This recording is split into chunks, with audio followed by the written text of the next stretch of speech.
Steven Kotler is a best-selling author and well-known researcher in the field of peak performance. He studies how people can achieve their best by understanding how the brain and body work. His books, including The Art of Impossible, explore the science behind extraordinary achievement. Part 1: How the Brain Supports Peak States. Understanding the biological basis of performance.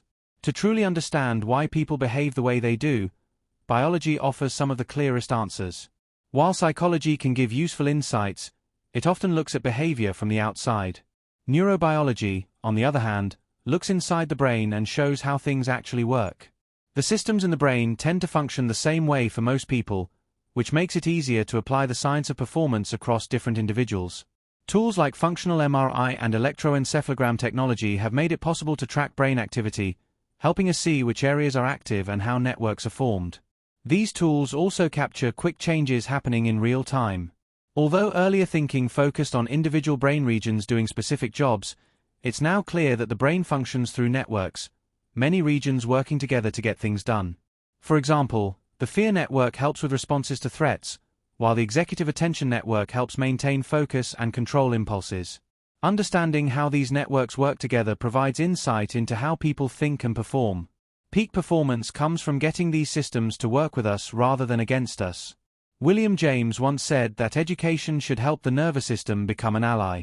The brain systems that support motivation, learning, creativity, and flow are common to everyone, and they're essential to improvement.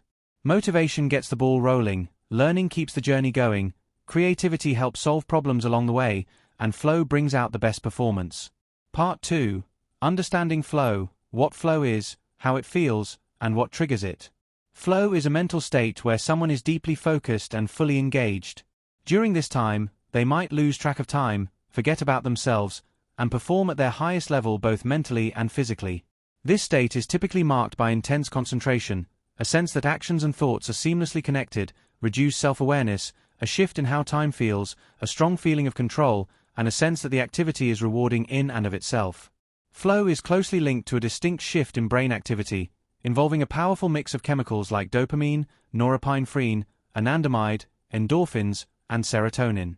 These substances combine to create a feeling of effortless energy, even during demanding tasks.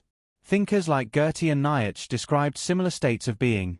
Psychologist Mihaly Csikszentmihalyi coined the term flow because many people describe the sensation as everything flowing smoothly. Flow begins with focus.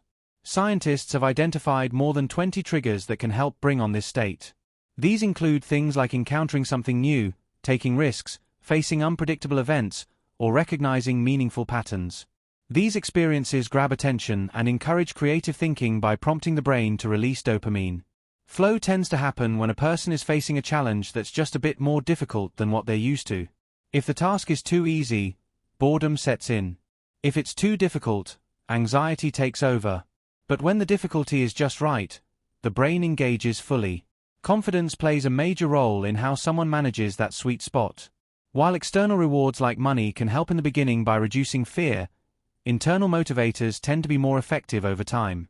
These include curiosity, passion, a sense of purpose, the freedom to pursue goals independently, and the desire to improve and master skills. These motivations build on each other. Curiosity sparks interest, which deepens into passion. That passion becomes more meaningful when it's tied to a bigger purpose. When people have the freedom to pursue what matters to them, they develop autonomy. With repeated effort and focus, mastery follows. To access flow more often, it's helpful to work in uninterrupted periods of focus, ideally between 90 and 120 minutes. Regularly practicing flow-inducing activities, like playing music, painting, or exercising, makes it easier to slip into the state over time. However, certain things can pull someone out of flow. Distractions, fear, and focusing too much on one's own appearance or self-image can break the state by reactivating the prefrontal cortex, which shifts attention away from the task. Staying present and absorbed in the moment is key. Part 3: Flow as a path to peak performance. How flow enhances productivity, creativity, and well-being. Flow isn't just a rare or special experience. It's a built-in part of how humans and even some animals are wired. It's one of the most powerful ways the body boosts mental and physical performance. When people are in flow, they can get much more done, learn new things faster, and come up with better ideas. Business leaders have reported being several times more productive while in flow, and research suggests learning speeds and creative problem-solving can improve significantly. Besides making people more effective, flow also leads to greater happiness. Psychologists describe 3 levels of happiness. One is based on immediate pleasure, another comes from being deeply engaged in what someone is doing, and the highest form comes from a sense of meaning or purpose. Flow is linked to both the second and third levels, offering both engagement and connection to something greater. Flow isn't limited to individuals, it can happen in groups too. When people experience flow together, they communicate better, show more empathy, and work together more effectively. This shared experience is often referred to as group flow. From an evolutionary point of view, flow helped humans survive tough situations by encouraging teamwork, innovation, and peak performance. It also improved physical traits like endurance, strength, and reaction time. The chemical blend in the brain during flow creates effects that are more powerful than most drugs. These chemicals don't just feel good, they also help the brain remember and learn better. Flow is now being used in therapy. For example, war veterans who took up surfing and combined it with talk therapy showed a reduction in PTSD symptoms. The strong flow experiences they had while surfing helped them create new, healthier patterns in the brain. Looking ahead, it's possible that doctors will recommend specific experiences, not just medications, to support healing. Some rehab programs already use high-flow activities like adventure sports to help people recover. Because flow feels rewarding, it can help replace unhealthy habits with more positive ones. Just like negative habits are formed through repetition, so too can healthy, high-flow behaviors become automatic with enough practice. This connects to what's known as the Bannister effect. Named after Roger Bannister, who was the first person to run a mile in under 4 minutes, the idea is that belief in what's possible can break mental barriers. Once Bannister achieved what many thought was impossible, others soon followed.